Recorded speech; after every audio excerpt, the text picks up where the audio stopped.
নেতৃত্বে শিখ labour movement রেশমি রুমাল আন্দোলন হয়েছিল।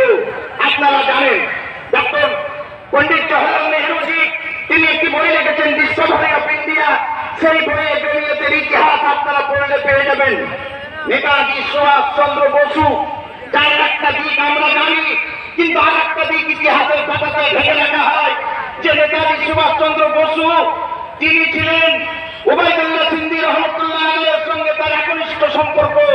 আর ওবায়দুল্লাহ সিন্ধি ছিলেন মাওলানা মাহমুদুল হাসান সাহেবের শিষ্য।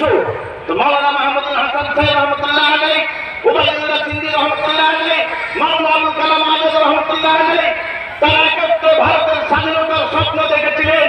নেতাজি সুভাষ চন্দ্র বসুর সঙ্গে দিল্লিতে একবার বৈঠক, পরবর্তীতে কলকাতার পাহাড়িতে বৈঠক হয়েছিল।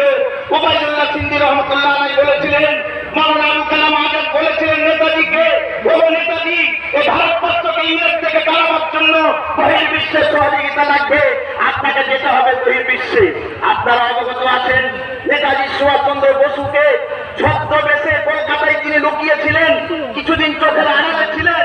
তারপরে তার মোহাম্মদ জিয়াউদ্দিন নাম দিয়ে কাবুলিওয়ালা পাঠানি বানিয়ে, দাড়ি টুপি পাগড়ি বানিয়ে, উর্দুতে কথা বলতে পারেন,